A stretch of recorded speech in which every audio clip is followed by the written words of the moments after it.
এই তুচ্ছ পানির সৃষ্টি আমি আপনি যদি জাহান্নামে যাই, বলেন তো আল্লাহ তাআলার কোনো ক্ষতি আছে নাকি? দুনিয়ার সব মানুষ যদি জান্নাতে চলে যায়, আল্লাহ তাআলার কোনো লাভ আছে নাকি? আমার আপনার জান্নাতে যাওয়ায় জাহান্নামে যাওয়ায় আল্লাহর কোনো লাভও নাই, ক্ষতিও নাই। কিন্তু এরপরেও বান্দা যদি জান্নাতের পথের পথিক হয়, জাহান্নামের পথ থেকে ফিরে এসে আল্লাহর পথের পথিক হয়ে যায়, এই দুনিয়ায় মা বাবা যত আনন্দিত হয় তার চাইতে বেশি খুশি হয় কে? হাদিসের মধ্যে আসছে, নবীজি সাল্লাল্লাহু আলাইহি ওয়াসাল্লাম বলেন, এক পথিক সে সফর করবে, উট বোঝাই খাবার পানি রসদ যত প্রয়োজনীয় জিনিস আছে উট বোঝাই করে সে রওনা হলো। তার পথ হলো মরুভূমির পথ, গাছগাছালি নাই, পানি নাই, খাবারের কোনো ব্যবস্থা নাই, লম্বা সফর। পথিক কিছু দূর পথ চলার পর ক্লান্ত হয়ে গেল, উটটাকে একটা কিছুর সাথে বেঁধে সে ঘুমায় পড়ল। ক্লান্ত পথিক কিছু সময় পর সে ঘুম থেকে জাগ্রত হয়ে গেল। ঘুম থেকে উঠে দেখে যেখানে তার উট ছিল উট নাই। মরুভূমির মধ্যে খাবার পানির অভাব, পানির তৃষ্ণা, খাবারের চাহিদা। আল্লাহর বান্দা আশেপাশে সব জায়গায় উট তালাশ করে দেখে উট নাই। সে এখন চিন্তা করতেছে আর বাঁচার কোনো উপায় আমার নাই।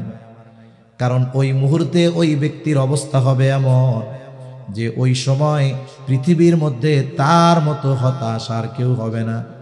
সন্ধ্যাও নেমে আসতেছে, সে হয়তো চিন্তা করতেছে খাবার পানির অভাবে এই মরুভূমির মধ্যে আমার মৃত্যু হবে। কেমন যেন সাক্ষাৎ নিশ্চিত মৃত্যুর জন্য সে অপেক্ষমান। সে চিন্তা করলো মরতেই তো হবে, উপায় তো আর নাই, আমি আমার ওই আগের জায়গায় ফিরা যাই, যেইখানে সে শুয়েছিল। আবার ওইখানে চলে আসলো। একটু পরে সে খেয়াল করে দেখতেছে দূর থেকে তার ওই হারিয়ে যাওয়া উটটা রসদ সহ তার দিকে ফিরে আসতেছে। কেমন যেন অবস্থা এমন, সে সাক্ষাৎ মৃত্যু থেকে বেঁচে গেল, অবস্থাটা কেমন যেন এমন। আর ওই মুহূর্তে একটা ব্যক্তির অবস্থা এমনই হবে। ওই দৃশ্য যখন দেখলো উট তার দিকে ফিরে আসতেছে, আমার মনে হয় গোটা পৃথিবীতে ওই সময় তার মতো আনন্দিত আর কেউ ছিল না। কেন? কেমন যেন সে মৃত্যুর হাত থেকে ফিরে আসতেছে, নতুন জীবন লাভ করতেছে। ব্যক্তি উটের আগমন দেখে এত আনন্দিত হইছে, এত খুশি হইছে যে খুশির ঠেলায় সে বাসা হারায় ফেলছে। অনেক সময় মানুষ খুশিতে শুধু হাসে তা না, খুশিতে কান্নাও করে দেয়, দেখছেন না? খুশিতে কান্না থামাইতে পারে না, আবেগ আপ্লুত হয়ে যায়। আবার অনেক সময় খুশির ঠেলায় কি বলবে ভাষা হারায় ফেলে, উল্টা পাল্টা হয়ে যায়। লোকটা যখন দেখলো তার হারিয়ে যাওয়া উট তার দিকে ফিরে আসতেছে, লোকটা আনন্দের ঠেলায় আল্লাহরে কয়, আল্লাহ তুমি আমার গোলাম, আমি তোমার রব। খুশিতে উল্টা পাল্টা হয়ে গেছে। তার মানে লোকটা কত খুশি হয়েছে হারানো উট ফিরে পেয়ে, কেমন যেন সে নতুন এক জীবন পেয়ে গেছে। আর আল্লাহর নবী বলেন, ওই ব্যক্তি তার হারানো উট পেয়ে যত খুশি হয়, কোনো পাপী যদি তাওবা করে আল্লাহর পথে ফিরে আসে, আল্লাহ তাআলা ওই হারানো উট ফিরে পেয়ে যত খুশি হয় তার চাইতে অগণিত গুণ বেশি খুশি হয়ে যায় কে? অথচ আমার আপনার মতো মানুষ জাহান্নামে গেলে আল্লাহর কোনো ক্ষতি আছে? কোনো ক্ষতি নেই। এজন্য আল্লাহ তাআলার দয়া মায়া রহমত ভালোবাসা বান্দার প্রতি সবচাইতে বেশি। এই জন্য আল্লাহ তাআলা কত আবেগ দরদ মোহাব্বত নিয়ে বলেন, ওয়াল্লাযীনা ইযা ফাআলু ফাহিশাতান আও যালামু আনফুসাহুম যাকারুল্লাহ। আল্লাহ তাআলা বলেন, ওয়াল্লাযীনা ইযা ফাআলু ফাহিশা আও যালামু আনফুসাহুম। আল্লাহ রাব্বুল আলামিন বলেন, বান্দা যখন ফাহেশা কাজে লিপ্ত হয়, পাপাচারে লিপ্ত হয়ে যায়, নিজের উপরে নিজে জুলুম করে, তার মানে পাপের সর্বোচ্চ অবস্থানে সে যখন চলে যায়, ওই পাপ থেকে বিরত হয়ে সে যখন আল্লাহকে স্মরণ করে, আল্লাহকে স্মরণ করে আল্লাহর কাছে ক্ষমা চায়, ফাস্তাগফারু লিযুনুবিহিম, অতীতে ওই যে গুনাহগুলো করেছিল এগুলো স্মরণ করে যখন আল্লাহর কাছে ক্ষমা চায়, আল্লাহ তাআলা বলেন ওয়ামান ইয়াগফিরুয যুনুবা ইল্লাল্লাহ, কে আছে আল্লাহ ছাড়া বান্দারে মাফ করবে। এ কথার মধ্যে কত আবেগ, দরদ, মায়া, এটা আমরা হয়তো বোঝার মতো বা আমার আপনাদের বোঝানোর মতো যোগ্যতা নাই। অনেক সময় বলে না যে আমি ছাড়া কে আছে তোমার, কত আবেগের কথা না। সোজাসুজি যদি বলতো আমি আছি, এই কথাটার আবেগ, দরদ, আর এই কথাটা আমি ছাড়া কে আছে তোমার, এই দুই কথার মধ্যে পার্থক্য আছে না। আল্লাহ তাআলা বলেন কে মাফ করবে বান্দারে আল্লাহ ছাড়া, সুবহানাল্লাহ বলে না। তার মানে আল্লাহ মাফ করার জন্য প্রস্তুত, খালি আল্লাহর কাছে মাফ চাই, মাফ করে দিবেন কে। এজন্য আমাদের কি দরকার? আত্ম উপলব্ধি দরকার, আত্ম অনুশোচনা দরকার, চিন্তা করার দরকার প্রতিনিয়ত যেই মালিকের রহমত আমার উপরে বর্ষিত হয়, বান্দার একটা মুহূর্ত অতিবাহিত হয় না যে আমি আপনি আল্লাহর রহমত ভোগ করি না। সামান্য আত্ম অনুশোচনা, সামান্য চিন্তা, সামান্য কথা মানুষের জীবন পরিবর্তনের কারণ হতে পারে কি পারে না? সামান্য চিন্তা, সামান্য কথা মানুষের জীবন পরিবর্তন করে দিতে পারে।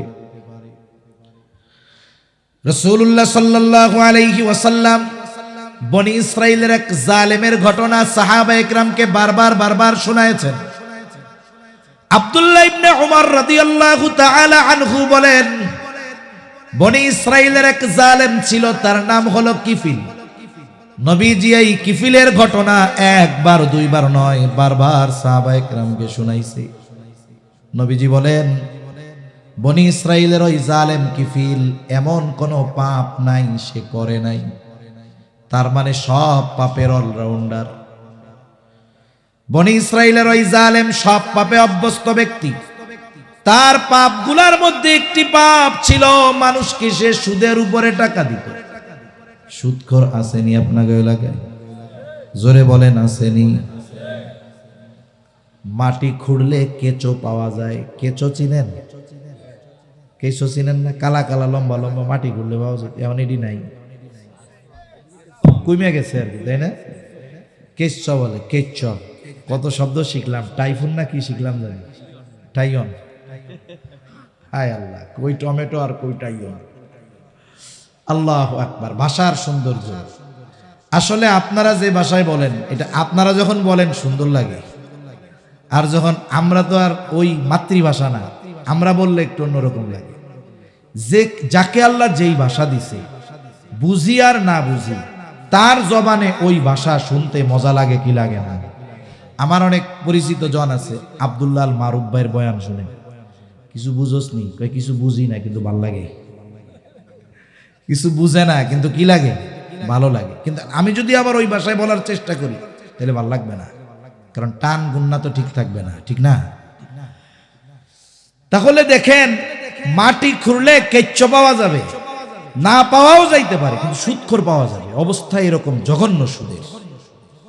সুদ এত পরিমাণ আমাদের সমাজে এত পরিমাণ বিস্তার লাভ করেছে, এটা একটা ভাইরাসে পরিণত হয়ে গেছে, ঠিক কিনা? আমরা তো মনে করি ব্যাংকেই শুধু সুদ দেয়, কিন্তু কিছু হোমমেড সুদখোর আছে। কত এলাকায় সফরের সুবাদে যাওয়া হয়, আইসা কয় হুজুর আমাগো মসজিদ কমিটির ৩-৪ জন সদস্য আছে, মসজিদ কমিটির সদস্য, 5 ওয়াক্ত নামাজও পড়ে, ভালো কথা। সমস্যা হইলো ওনারা ব্যাংকের থেকে টাকা আইনা ওনাদের ওয়াইফদেরকে দিয়া সুদে টাকা লাগায়। আস্তাগফিরুল্লাহ। ও ব্যাংক থেকে আনবে 7-8-10% সুদ দিবে ব্যাংকে, কত পার্সেন্ট দেয় জানি না আমি। এইবার ও নিজে আইনা কি করবে? পাবলিকের কাছে সুদ দিবে। কারণ সাধারণ মানুষ ব্যাংকে যাবে, ফর্ম ফিল আপ করবে, দলিল দিবে, তার জামানত লোক হবে, এরপরে সুদের টাকা নিবে। এত ঝামেলার দরকার কি? অমুকের কাছে যাও, চাইলেই দিব। আছে না নাই?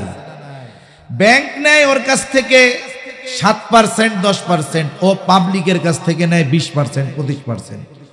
বলে আমি তোরে 1000 টাকা দিতে পারি, শর্ত আছে। এই 1000 টাকার বিনিময়ে তুই আমার সপ্তাহে সপ্তাহে 100 টাকা লাভ দিবি। আছে না এরকম সুদখোর? আস্তাগফিরুল্লাহ, কত জঘন্য এক পাপ। আরে কবিরা গুনাহ, এটাও তো কবিরা গুনাহ, শুকরের গোশত খাওয়াও কবিরা গুনাহ, কিন্তু 2 গুনার লেভেল তো এক না। 2 গুনার লেভেল এক, পরিমাণ এক না। পার্থক্যটা কেমন? কিছু হারাম আছে, এটা এক সময় হালাল হতে পারে। হারাম আবার হালাল হয় কেমন? কারণে। কোন কারণে? মনে করেন এক লোকের 2টা কন্যা আছে। কয়টা কন্যা? জোরে বলেন কয়টা? এখন একজন তার বড় কন্যাকে বিবাহ করছে। বলেন তো, এই বড় মেয়েটা তার বিবাহ বন্ধনে আবদ্ধ থাকা অবস্থায় ছোট মেয়ে যেটা, এটারে সে বিয়ে করতে পারবে? এটা তার জন্য কি? এখন বড় মেয়ে মারা গেছে, ছোটটারে পারবো নি? এই যে মৃত্যুর কারণে এই ছোটটা হালাল হয়ে গেছে, এখন বিবাহ করতে পারবে। আবার দেখেন, যদি কেউ এমন কোন জায়গায় যায় যেই আয়াতে আল্লাহ তাআলা দ্বীন পূর্ণাঙ্গর ঘোষণা দিয়েছেন, আমাদের এই ইসলাম পরিপূর্ণ জীবন ব্যবস্থা, কোনো সন্দেহ আছে? সূরা মায়েদার 3 নম্বর আয়াতে আল্লাহ তাআলা এই দ্বীন পরিপূর্ণর ঘোষণা দিয়েছেন। এই আয়াত জুড়ে বেশিরভাগ ক্ষেত্রে হারামের ব্যাপারে আল্লাহ আলোচনা করেছেন, খাবার হারামের ব্যাপারে। সাথে সাথে আয়াতের শেষাংশে আল্লাহ বলে দিয়েছেন যেই সমস্ত বিষয়গুলো হারাম, শুকরের গোশত হারাম, রক্ত হারাম, মরা প্রাণী হারাম, মাছ ছাড়া। এখন এইগুলা যদি কোনো পরিস্থিতি এমন হয়, এমন এলাকায় গেছে যেখানে শুকরের গোশত ছাড়া কিছুই নাই, মদ ছাড়া কোনো পানি নাই, এখন সে পানির অভাবে তৃষ্ণার্ত, খাবারের অভাবে মরার মতো অবস্থা। আল্লাহ সুযোগ দিয়ে দিয়েছে, যতটুকু তার জন্য দরকার বেঁচে থাকতে অতটুকু গ্রহণ করার অনুমতি তাকে দেওয়া হয়েছে। এটা সুযোগ নাই যে ওই মুহূর্তে প্রয়োজন মেটার পরে, জান বাঁচানোর পরিমাণ খাওয়ার পরে সে চিন্তা করবে এরপরে কি হবে না হবে, আরো পেট ভইরা খাই। ওই সুযোগ আছে? কতটুকু জায়েজ? যতটুকু তার জন্য না হলেই নয়। এখন মনে করেন একজন রোজার মাসে রোজা রাইখা ভুলে পেট ভইরা খাইছে, পেট ভইরা অনেক খানিক খাইছে। এখন একজন এসে কয় তুমি তো রোজা না? হ্যাঁ, আমি তো রোজা। এখন ও যদি চিন্তা করে পেট ভরে তো খাইয়াই ফেলছে, আরো কয়টা খাই, এতক্ষণ যে খাইছে এতে রোজা ভাঙবে না। কিন্তু যখন যাই না গেছে যে আমি তো রোজা মনে পড়ছে, এরপরে যদি অল্প একটু খায়, রোজা থাকবে? তার মানে জীবন বাঁচানোর জন্য যতটুকু তার গ্রহণ না করলেই নয়, অতটুকু নেওয়া তার জন্য জায়েজ, হালাল হয়ে যায়। আবার যদি কোনো বিজ্ঞ ডাক্তার কোনো রোগীর অবস্থা পর্যবেক্ষণ করে, দিনদার ডাক্তার যদি বলে এই লোকের এমন এক ব্যাধি হইছে, এর যদি বাঁচাইতে হয় দৈনিক শুকরের গোশত খাওয়াতে হবে, জীবন বাঁচানোর জন্য ওষুধ হিসাবে তাকে খাওয়ানো জায়েজ। কিন্তু বলেন তো, কোন রোগ হইলে ডাক্তার প্রেসক্রিপশনের মধ্যে লিখবে এই ব্যক্তির তো মরণ ব্যাধি হইছে, এর যদি বাঁচাইতে হয় সুদ খাওয়ানো লাগবে? এমন কোন রোগ হওয়ার সম্ভাবনা আছে? তার মানে সুদ হলো এমন এক হারাম, এটা কখনো জায়েজ হওয়ার সুযোগ নাই। অথচ দেখুন, যারা সুদের সাথে জড়িত এই মানুষগুলো সুদের পাপের স্তর বুঝে না। সাধারণভাবে শুকরের গোশত খাইলে ওইটার গুনাহ হবে, কিন্তু কেউ যদি 1 দিরহাম পরিমাণ সুদ খায়, এর দ্বারা মায়ের সাথে জিনা করার মতো পাপ তার হয়ে যায়।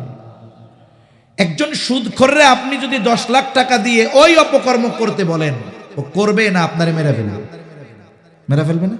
কত বড় জঘন্য কথা! এই পাপ মুখে নেওয়া যায়? তখন বলা দরকার, তুমি যে সুদ খাওয়ার মাধ্যমে ওই পাপ প্রতিনিয়ত করতেছো, এই চিন্তা কেন করো না? তার মানে সুস্থ মস্তিষ্কের কোন মানুষ কখনো সুদী কারবারির সাথে জড়াতে পারে না। এজন্যই কিয়ামতের দিন সুদখোর টালমাটাল অবস্থায় কিয়ামতের ময়দানে উঠবে, কারো কিছু বলা লাগবে না। হাসরবাসী দেখেই বুঝতে পারবে এটা ছিল দুনিয়ায় সুদখোর। আল্লাহ আমাদের সুদের মতো জঘন্য পাপ থেকে হেফাজত করুক, বলি আমিন। জালেম কিফিলের একটি অভ্যাস ছিল, সে মানুষকে সুদের উপরে টাকা দিত। একজন দরিদ্র মহিলা তার কাছে আসছে কিছু টাকা কর্জ নেওয়ার জন্য। এসে বলে কিফিল আমারে কিছু টাকা ধার দাও, মুসিবতে পড়েছি, বিপদে পড়েছি। সুদখোর যে আল্লাহ তাআলা তার হৃদয়কে কঠোর বানিয়ে দেয়, আল্লাহ তাআলা তার ভাষার মিষ্টতা কেড়ে নেয়, আল্লাহ তাআলা তার চেহারার মধ্য থেকে নুরানি আভা আল্লাহ উঠায়া নিয়ে যায়। আলহামদুলিল্লাহ। কোন সুদখোররা দেখবেন না যে তার দিল নরম হয় মানুষের কষ্ট দেখে। কোন সুদখোরকে পাবেন না যে তার ভাষার মধ্যে মিষ্টতা আছে, বরং যত গালাগালি আর কর্কশতা তার ভাষার মধ্যে আছে। ওই সুদখোর যদি চামড়া যদি দুধের মতো সুন্দর হয়, খেয়াল করে চেহারার দিকে তাকাবেন, দেখবেন ওই চেহারার মধ্যে কর্কশতা, ওই চেহারার মধ্যে হিংস্রতা ভরা। কিন্তু অনেক কালো মানুষ আছে আল্লাহর বান্দা, ওর চেহারার দিকে তাকাইলে মনে হয় ঈমানের নূর চমকাইতেছে, আছে না নাই? এজন্য মানুষের বিপদে সুদখোরের দিল নরম হয় না। কিফিল বলে মহিলা আমি কাউরে টাকা কর্জ দেই না, যদি নাও সুদে নিতে পারো। মহিলা বলে কিফিল আমার যদি সুদের লাভ দেওয়ার মতো সামর্থ্য থাকতো তাইলে কি তোমার কাছে টাকা চাইতাম নাকি? মহিলা বিধবা, দেখতে চেহারাও সুন্দর, সব পাপে অভ্যস্ত কিফিল মহিলাকে এবার কুপ্রস্তাব দিয়া বসছে। বলে তুমি যদি সুদের লাভ না দিতে পারো, এই শর্তে তোমারে 60 দিরহাম দেওয়া যাবে যে তুমি অমুক দিন আমার সাথে জেনায় লিপ্ত হবা। নাউযুবিল্লাহ। হাদিসের মধ্যে আসছে কাদাল ফাকিরু আইয়াকুনা কুফরা, দরিদ্রতা মানুষকে কুফরি পর্যন্ত পৌঁছায় দেয়। আল্লাহ তাআলা তো টেকনাফের মানুষ, উলামায়ে কেরাম আছে, ঘরে ঘরে আলেম আছে, উলামায়ে কেরামের সুহবত আছে। আপনারা দিন সম্পর্কে অন্যান্য অনেক এলাকার চাইতেও অনেক বেশি আপনারা জানেন। এখনো বাংলাদেশের উত্তর অঞ্চলে এমন এমন জায়গা আছে, একেবারে প্রত্যন্ত অঞ্চল, খ্রিস্টান মিশনারিরা কোটি কোটি টাকা ব্যয় করে মানুষদের অভাবের সুযোগ সুবিধার বঞ্চিত মানুষগুলোর এই সুযোগ গ্রহণ করে অল্প টাকার বিনিময়ে তাদের ঈমান তারা কিনে নিচ্ছে। একেবারে অল্প টাকা দিয়ে ঈমান কিনে নেয়, অভাব দরিদ্রতার কারণে ঈমান বিক্রয় করে দিচ্ছে। এজন্য মনে রাখতে হবে, আমি আপনি যদি সামর্থ্যবান হই, আমার আপনার প্রতিবেশী আশেপাশের মানুষ যদি অভাবের কারণে পাপে জড়িয়ে যায়, কিয়ামতের দিন আল্লাহ তাআলার সামনে আমাকে আপনাকেও জবাবদিহিতার কাঠগড়ায় দাঁড়ানো লাগবে। কারণ হাদিসের মধ্যে আসছে কিয়ামতের দিন আল্লাহ জিজ্ঞাসা করবে, বান্দা আমি অভুক্ত ছিলাম, আমারে খানা দাও নাই, আমি পিপাসিত ছিলাম, পানি দাও নাই, বস্ত্রহীন ছিলাম, বস্ত্র দাও নাই। বান্দা বলবে, আল্লাহ আপনার তো এইগুলোর কোনো কিছুর প্রয়োজন নাই, আর আপনাকে কেমনেই বা দিব, আপনাকে কেমনেই বা পাইতাম। আল্লাহ তাআলা বলবে, বান্দা তোমার প্রতিবেশী অভুক্ত ছিল, তারে যদি তুমি খানা দিতা আমি পাইতাম, তারে যদি তুমি সেবা শুশ্রূষা করতা আমি পাইতাম, বস্ত্রহীন ছিল তাকে যদি তুমি বস্ত্র দিতা আমি পাইতাম। তার মানে দেখুন, খেদমতে খালক, যেই মানুষগুলো অভাব অনটনের মধ্যে আছে তাদেরকে যদি সহযোগিতা করা হয়, এই সহযোগিতা আল্লাহ পর্যন্ত পৌঁছায়া যায়। এজন্য আমার আপনার পাশে অনেক মানুষ পাওয়া যাবে যারা অপরাধের সাথে জড়ানোর কারণ মজা না, অপরাধের সাথে জড়ানোর কারণ হলো তাদের অভাব। আছে না এরকম অনেক? মাঝে মধ্যে আমি বলি, দেখুন এক এলাকায় যদি একজন মোটামুটি মানের চোর থাকে, ওই এলাকার 100 পরিবারের শান্তি শেষ। এ চিন্তা করবো কার মুরগি কালকে যায় তার ঠিক আছে। এখন সবারই টেনশন চোররে নিয়ে, কার গাছের সুপারি পেড়ে বেচা ফেলবো, ঠিক আছে, ঠিক নাই। এখন সবাই চোরের জ্বালায় অস্থির, কিন্তু আমরা কি করি, চোরকে ধইরা সুন্দর মতো জেলখানায় দিয়া দিলাম। এখন চোর জেলখানায় গিয়া সোহবত পাইছে তো ডাকাতের, জেলখানায় যায় পাইছে কারে? এখন ওর প্রমোশন হবে, ও বের হবে ডাকাত হইয়া। বলছিলেন চোর, বের হয়েছে কি হয়ে? ডাকাত হইয়া। এরপরে ডাকাতি করে আবার ধরা গেছে, আবার দিছে জেলখানা।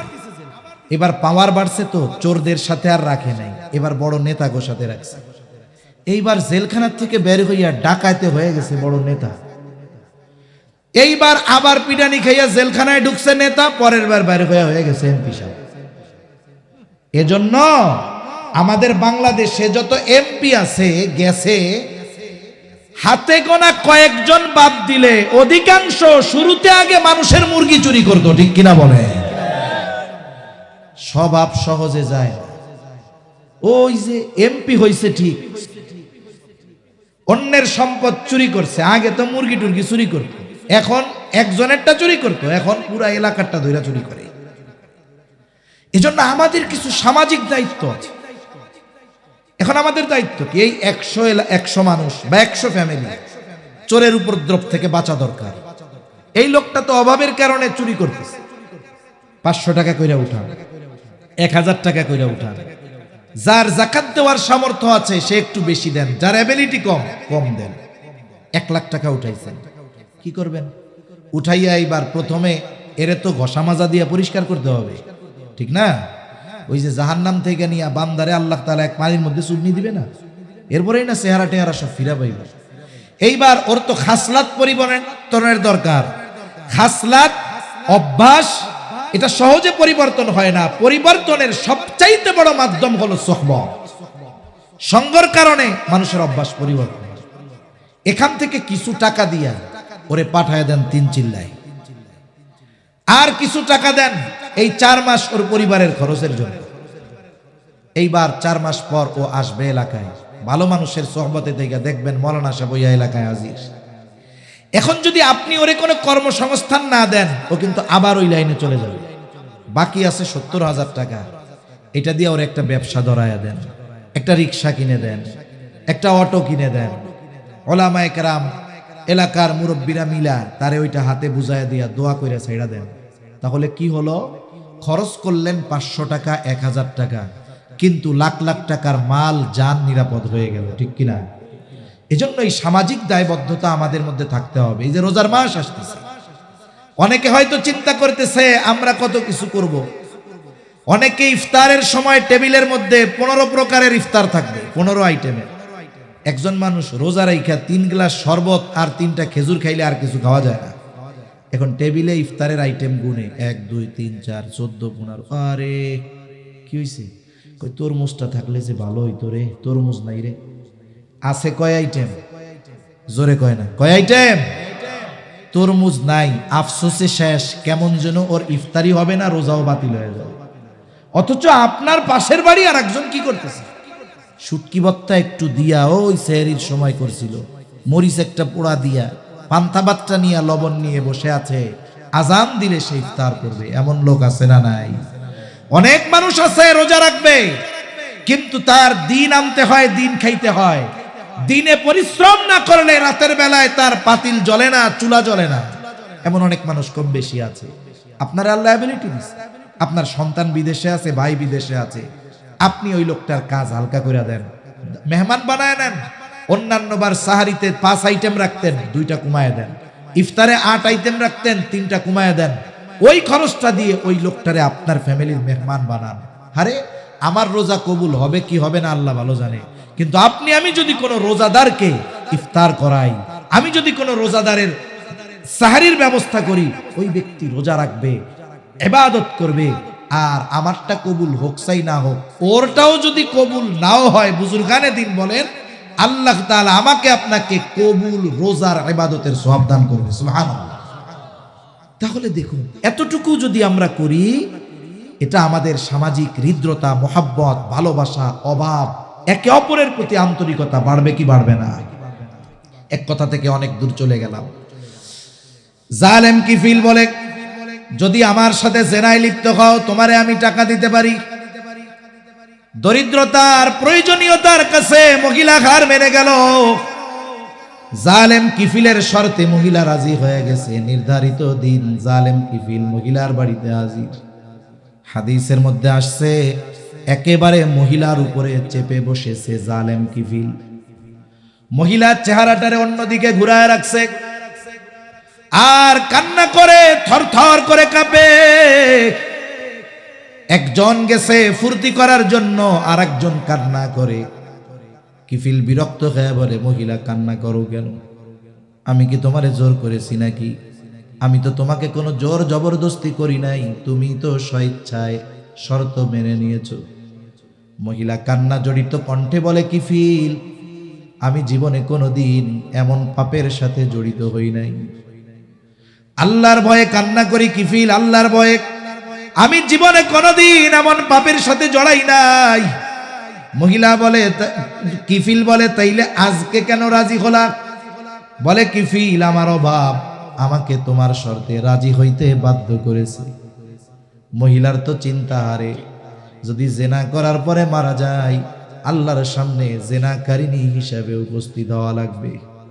ওই যে কিফিল রে মহিলা বলছে, কিফিল, আল্লাহর ভয়ে কান্না করি। কিফিল হয়তো চিন্তা করে, দেখছো, একজন মহিলা পাপ করে নাই, অভাবে পড়ে পাপ করতে বাধ্য হচ্ছে, তাই এত তার ভয়। আর আমার তো পাপের কোনো অভাব নাই, গোটা হায়াতে এমন কোনো পাপ নাই আমি করি নাই। আর মহিলা পাপ করে নাই, কিন্তু বাধ্য হচ্ছে পাপ করতে অভাবের কারণে, স্বেচ্ছায় নয়। থরথর করে কাঁপতেছে আল্লাহর ভয়ে।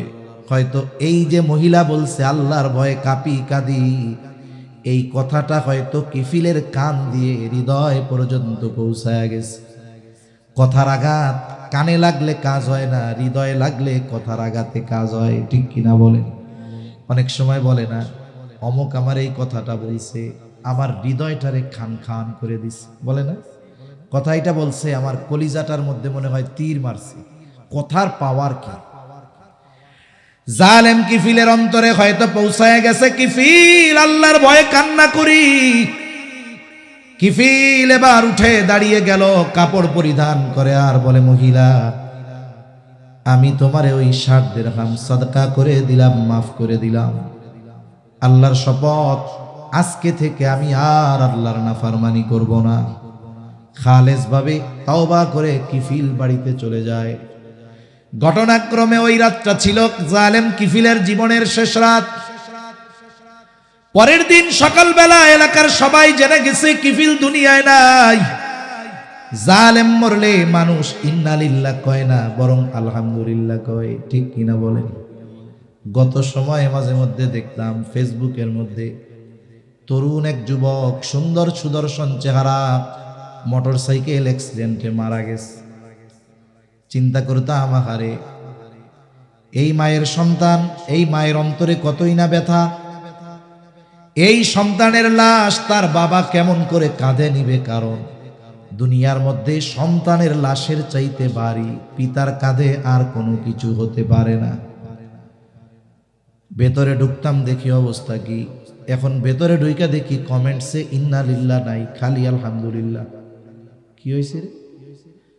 কয়, আরো আগে মরলে ভালো হইতো।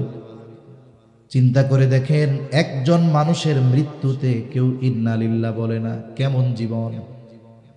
এজন্য কবি কত সুন্দর কথা বলে, তুমি যেদিন এসেছিলে ভবে, কেঁদেছিলে তুমি, হেসেছিল সবে, এমন জীবন তুমি করিও গঠন, মরণে হাসিবে তুমি, কাঁদিবে ভুবন। আল্লাহ এমন জীবন আমাদের দান করেন, বলি আমিন। কিফিল মারা গেছে, এলাকার মানুষ মিছিল দিছে, আনন্দ করে। কিফিল মরছে, জালেম মরছে। আল্লাহ তাআলা কুদরতি ভাবে কিফিলের দরজার উপরে লিখে দিয়েছে, ইন্নাল্লাহা ক্বাদ গফারা লিল কিফল, তোমরা কিফিল রে জালেম বলিও না। কিফিল তো রাতে তওবা করছে, আর যে তওবা করে সে কি জালেম থাকে নাকি? এই জন্য রহমতের নবী বলেন, আত্তাইবু মিনাজ যামবি কামাল্লা যামবালা। নবীজি বলেন, যে গুনাহ থেকে তওবা করলো সে কেমন যেন কোনো গুনাহই করে নাই, তার কোনো গুনাহ থাকে না। আল্লাহ তাআলা জানায় দিলেন, কিফিল রে জালেম বলো না। কিফিল তওবা করেছে, কিফিল রে আল্লাহ মাফ করে দিয়েছে, জান্নাতের বাসিন্দা বানায়া দিয়েছে। সুবহানাল্লাহ বলেন। এই কিফিল আল্লাহর প্রিয় পাত্র হয়ে গেছে। তওবার মাধ্যমে 100 হত্যাকারী ব্যক্তি আল্লাহর কাছে প্রিয় হয়ে গেছে। আমি চ্যালেঞ্জ দিয়ে বলতে পারি, ওদের মতো পাপ আমাদের মধ্যে কেউ করে নাই, ঠিক কিনা বলেন? এরপরেও কার কোন পাপ আছে কেউ জানে না। হায়াতের কোন নির্দিষ্ট নির্দিষ্ট সময় আছে, তবে জানা নাই, বলা যায় না এই রাত আমার আপনার জীবনের শেষ রাতও হতে পারে কি পারে না।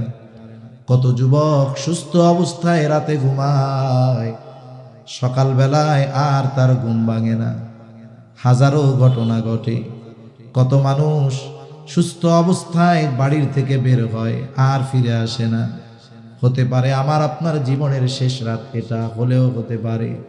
এজন্য আমাদের উচিত প্রত্যেকটা ক্ষণকে জীবনের শেষ ক্ষণ মনে করা, শেষ সময় মনে করে আল্লাহ তাআলার কাছে বেশি বেশি তাওবা ইস্তেগফার করা। আলোচনা আর বেশি লম্বা করব না, মূল কথা কয়েকটা বলে শেষ। আমরা আল্লাহর দিকে ফিরতে চাই, সবাই চাই না ইনশাআল্লাহ? এখন যদি আমি আপনি চাই আমার আপনার তাওবা কবুল হোক, তাহলে ইমাম নববী রাহমাতুল্লাহি আলাইহি বলেন তাওবা কবুলের শর্ত হলো তিনটা। কয়টা? জোরে কোন। যদি বান্দার হক সম্পৃক্ত না থাকে তাহলে তিনটা, আর যদি বান্দার হক সম্পৃক্ত থাকে তাহলে চারটা। বলে এক নাম্বার, যেই গুনাহ সে করতো সেটা থেকে ফিরে আসবে, বাদ দিবে, এটা হলো তাওবা। তাওবা ইয়াতুবু, প্রত্যাবর্তন করা, ফিরে আসা। তাহলে এক নাম্বার শর্ত, যদি তাওবা কবুল করাতে চাই, আল্লাহর কাছ থেকে যদি মাফ চাই, আল্লাহর কাছ থেকে যদি ক্ষমা পেতে চাই, এক নাম্বার গুনার থেকে ফিরতে হবে, গুনাহটা ছাড়তে হবে। দুই নাম্বার, ভবিষ্যতে না করার ব্যাপারে দৃঢ় প্রতিজ্ঞাবদ্ধ হতে হবে। তিন নাম্বার, ওই যে গুনাহ হইছে এর কারণে লজ্জিত হয়ে আল্লাহর কাছে ইস্তেগফার করতে হবে, ক্ষমা চাইতে হবে।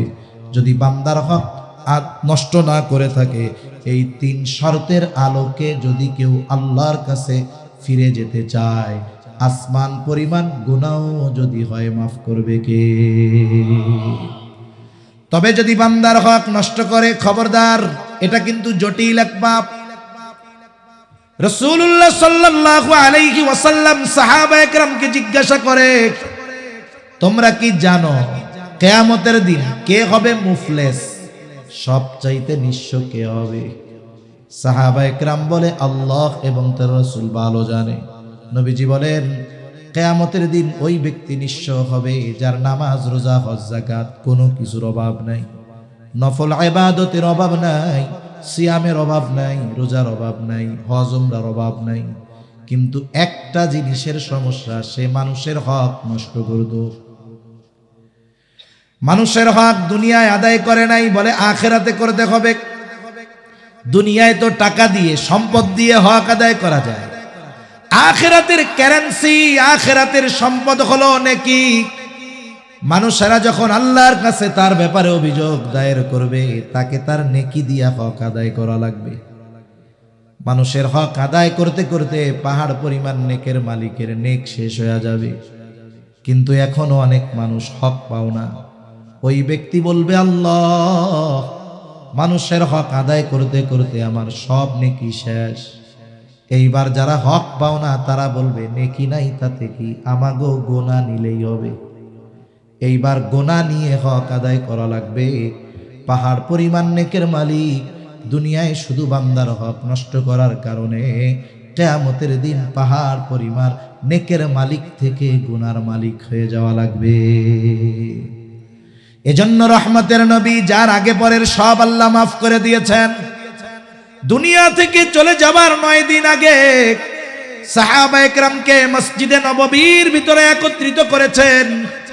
নবীজি বলতেছে, তোমরা যদি কেউ কোনো কিছু আমার কাছে পাও না থাকো, চেয়ে নাও।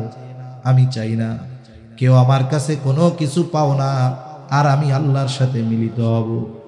দেখুন, এই চিন্তা হলো রহমাতুল লিল আলামিনের। আমাদের অবস্থা কোথায় গেল? এই জন্য নবীজি সতর্ক করে দিয়ে বলেন, ওই দিনের ব্যাপারে তোমরা সতর্ক হয়ে যাও, যেই দিন আল্লাহ তাআলা বাদী বিবাদীর ভিতরে ফয়সালা করে দিবে। নবীজি বলেন, কেউ যদি দুনিয়ায় অন্যায়ভাবে কথার দ্বারাও কাউকে কষ্ট দিয়ে থাকে, এই যে হক নষ্ট করলো, এটার ফয়সালাও কিয়ামতের দিন যিনি করবেন তিনি কে? তাহলে মানুষের সাথে বিনা কারণে কথার দ্বারাও যদি কষ্ট দেওয়া হয়, এটাও হক নষ্ট করা, এর হিসাবও কিয়ামতে দিতে হবে, এর বিচারও আল্লাহ করবে। তাহলে চিন্তা করেন, যারা মানুষের সম্পদ মেরে খেয়েছে, অন্যায়ভাবে মানুষকে মেরে ফেলেছে, তারা আল্লাহর কাছে কি হিসাব দিবে? এই চিন্তা যদি আমাদের মধ্যে থাকতো, আমাদের মানুষের প্রতি বিদ্বেষ, হিংসা, অন্যেরটা মেরে খাওয়ার ইচ্ছা অন্তরে আর জাগ্রত হতো না। এজন্য বান্দার হকের ব্যাপারে আমরা সচেষ্ট থাকবো ইনশাআল্লাহ। বলেন, দুনিয়া একটু কম খাইলাম তাও ভালো, আখেরাতে যেন ধরা না পড়া লাগে। এই 4 শর্ত ঠিক রেখে তাওবা করলে আল্লাহ মাফ করে দিবে, কারণ ক্ষমার দরজা এখনো ওপেন। আল্লাহ তাআলা মানুষকে 3 সময় পর্যন্ত ক্ষমা করে। কয় সময়? একটা হলো আম সময়, পশ্চিম দিক দিয়ে সূর্য উঠবে কিয়ামতের আগে, একটা রাত হবে, লম্বা রাত, অস্থির হয়ে যাবে মানুষ, পশুগুলা তার গোয়ালের মধ্যে আওয়াজ করতে থাকবে, দীর্ঘ রাত। এরপরে পশ্চিম দিক দিয়ে সূর্য উঠবে, কিছু দূর ওঠার পরে আবার ডুবে যাবে, এরপরে যথারীতি আবার পূর্ব দিক দিয়ে উঠবে যথাযথ নিয়মে। এই পশ্চিম দিক দিয়ে সূর্য ওঠার মাধ্যমে তাওবার দরজা বন্ধ। নতুন করে যদি কেউ ঈমান আনে, তার ঈমান আল্লাহ আর কবুল করবে না, ওই পর্যন্ত ক্লোজ। এটা আম সময়। আরেকটা হলো আযাব গজব আসার আগে যদি বান্দা তাওবা করে, আল্লাহ কবুল করে, কিন্তু আযাব আসার পরে যদি করে, আল্লাহ কবুল করে না। যেমন হযরত ইউনূস আলাইহিস সালামের সম্প্রদায় যখন অবাধ্যতার সর্বোচ্চ পর্যায়ে চলে গেছে, আল্লাহ তাআলা জানায়া দিলেন, ওদেরকে জানায়া দাও 3 দিন পরে আযাব আসবে ওদের উপরে। এরা এমন জাতি, আযাবের কথা শুইনা এদের অবাধ্যতা আরো বাড়ছে। প্রত্যেক দিন তাদের একটা কাজ ছিল, ইউনূস আলাইহিস সালামের সম্প্রদায় সকালবেলা গোসল খাওয়া দাওয়ার পরে কাজ শুরু করার আগে ইউনূস আলাইহিস সালামের বাড়িতে যাইয়া ইউনূস আলাইহিস সালামের জ্বালাইতো। আর যখন আযাবের কথা বলছে, এখন খালি আযাব কোন সময় আইব, আযাব তো খুব মজা, টিটকারি শুরু করছে। ইউনূস আলাইহিস সালাম দেখলেন এরা আগে যে অবাধ্য ছিল, শাস্তির খবর দেওয়ার পরে এদের অবাধ্যতা আরো বাড়ছে, তার মানে এদের পরিবর্তনের কোনো সম্ভাবনা নাই। যেই রাত্রে আযাব আসবে তার আগের রজনীতে, ভোর রাত্রে, কারণ অতীতে আল্লাহ তাআলা যত অবাধ্য জাতির উপরে আযাব দিয়েছেন, আল্লাহ আযাব গজব দেওয়ার আগে ওই এলাকার নবী যিনি, তাকে আগে আল্লাহ নিরাপদে সরায় নিছে, এরপরে আযাব দিয়েছে। এই ধারাবাহিকতার কথা চিন্তা করে, এটার উপরে কিয়াস করে ইউনূস আলাইহিস সালাম দেখলেন এদের তো পরিবর্তনের কোনো ভাবই নাই, আরো অবাধ্যতা বাড়তেছে, আযাব তো আসবে সুনিশ্চিত, যেহেতু বলেছে কে? আল্লাহ। আবার আমারেও তো নিয়ে যাবে, এটাও সুনিশ্চিত। কিন্তু আল্লাহর সিদ্ধান্ত আসার আগে ইউনূস আলাইহিস সালাম আগের বিষয়টার উপরে কিয়াস করে উনি এবার এলাকা ছেড়ে চলে গেছে। ওই যেই দিন আযাব আসবে ওই দিন সকালবেলা এবার সবাই দলে দলে ইউনূস আলাইহিস সালামের বাড়ি। আজকে আরো মজা বেশি করবে, কিন্তু বাড়িতে গিয়া দেখে ইউনূস আলাইহিস সালাম নাই।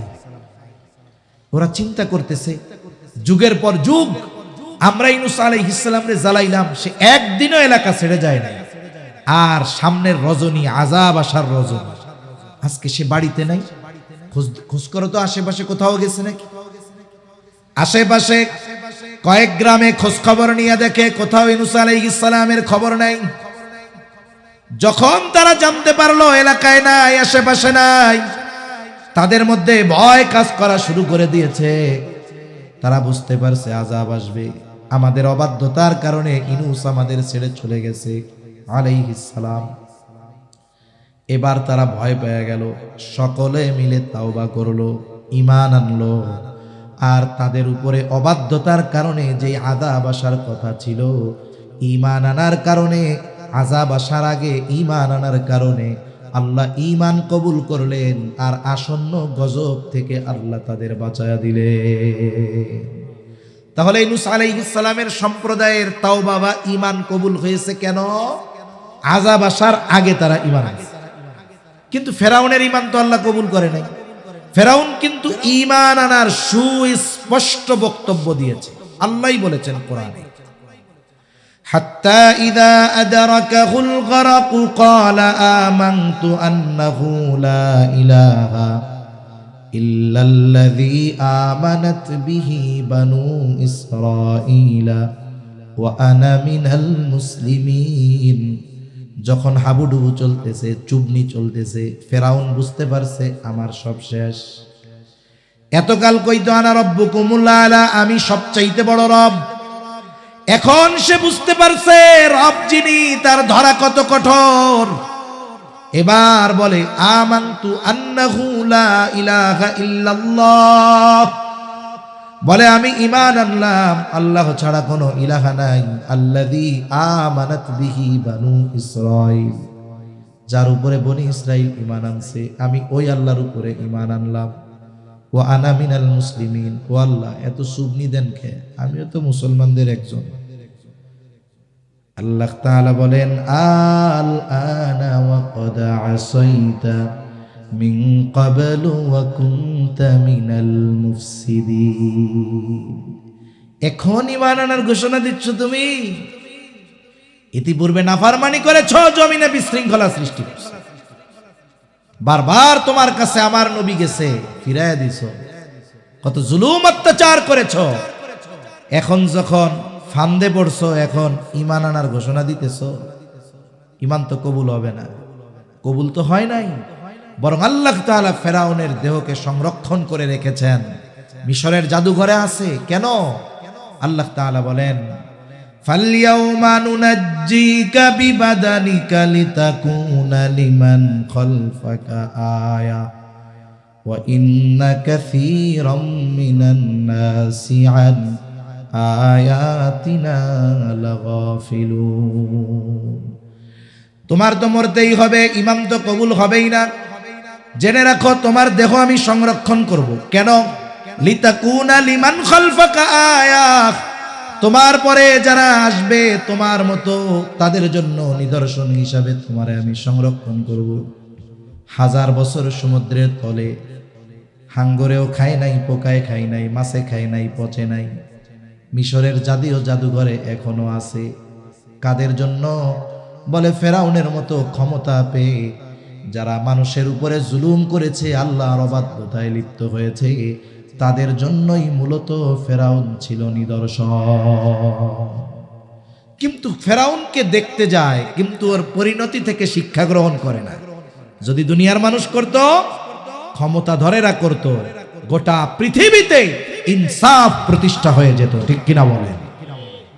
তাহলে আযাব আসার পরে আল্লাহ ঈমান কবুল করে না। 3 নাম্বার সময় قال رسول الله صلى الله عليه وسلم إن الله يقبل توبة العبد حتى ما لم يغرغر। মৃত্যু যন্ত্রণা শুরু হওয়ার আগ পর্যন্ত আল্লাহ তাআলা বান্দার তওবা কবুল করে।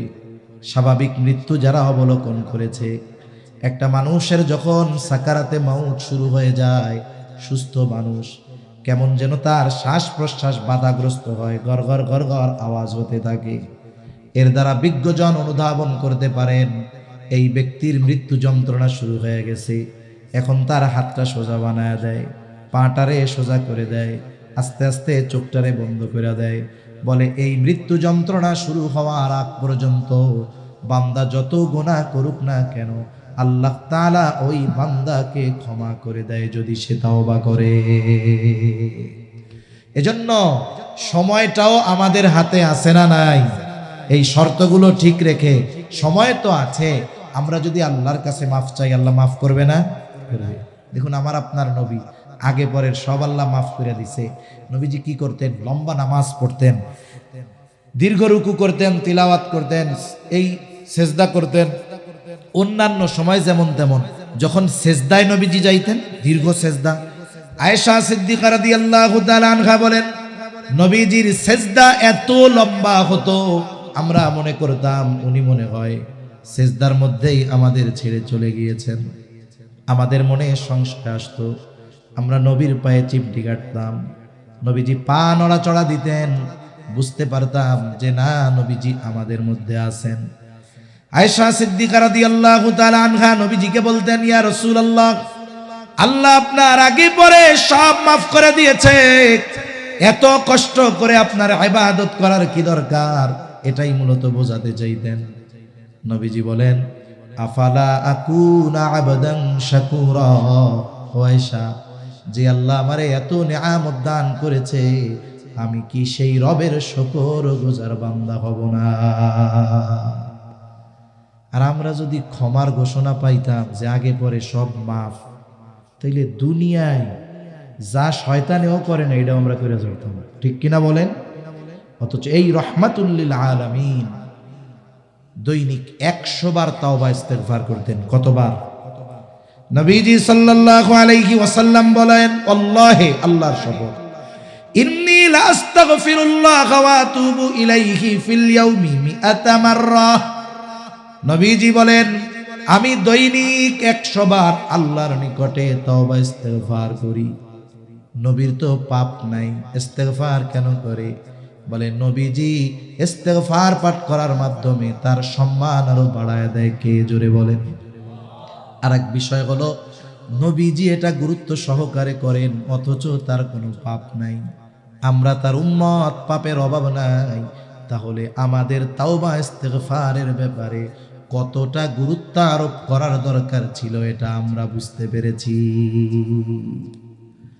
কতটা জরুরি তাওবা ইস্তেগফার করা। অথচ আমাদের সমাজে আমরা মানুষ গুনাহ করে অহংকার করে, গুনাহ করে করে কি করে? অহংকার করে, গর্ববোধ করে। মনে রাখবেন, পাপ করার পরে যদি অনুশোচনা কাজ না করে, হেদায়াত কঠিন। পাপ করার পরে যদি সে অনুশোচনা করে, আল্লাহ চাইলে ওর নসিবে হেদায়েত আছে।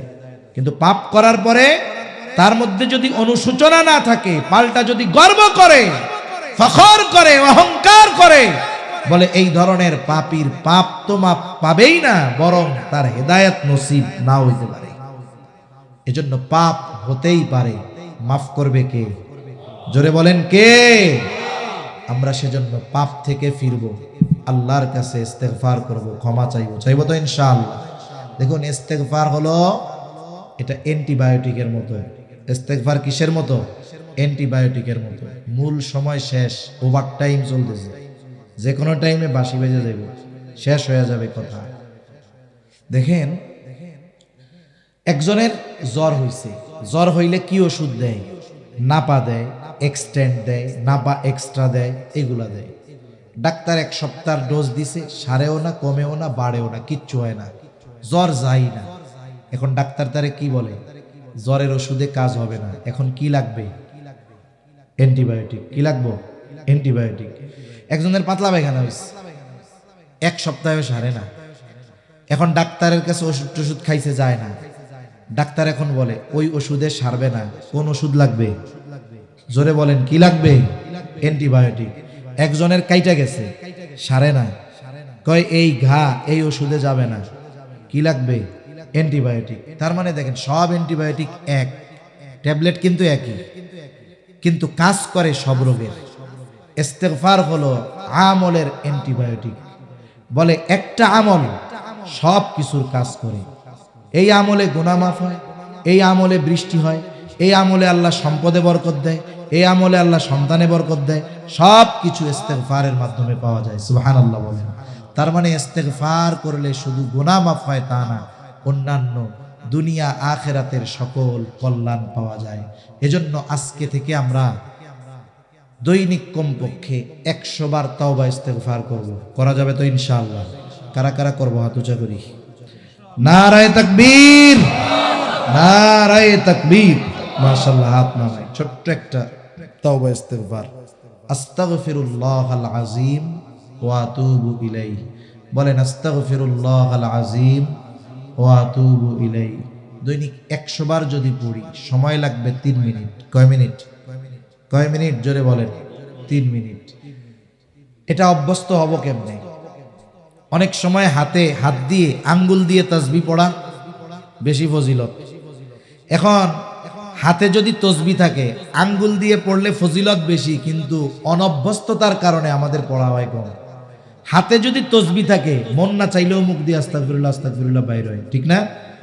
এজন্য তসবিহ দিয়ে পড়লে ফায়দা বেশি তা না, তসবিহ হাতে থাকলে জিকিরের কথা মনে হয়। এজন্য যদি স্বাভাবিক মনে না থাকে, একটা তসবিহ রাখবো হাতে, দেখবেন এমনি মনে পড়তেছে। এরপরে আপনি আপনার ঘরওয়ালিরে যাইয়া এটা শেখাবেন। আপনি ঘরওয়ালিরে যেমন প্রতিদিন অনেক কথা জিজ্ঞাসা করেন, ছেলে মেয়েকে যেমন লেখাপড়ার কথা জিজ্ঞাসা করেন, বন্ধু বান্ধবের খোঁজ খবর নেন, হালপুরসি জিজ্ঞাসা করেন, অনুরূপভাবে ঘরওয়ালিরেও বলবেন আজকে তাওবা ইস্তেগফার পড়ছো, উনি যদি না পড়া থাকে আপনি মনে করায় দিলেন, উনি পড়লো, ওনার পড়ার সওয়াবও আপনি পাইলেন। ঠিক কিনা বলেন?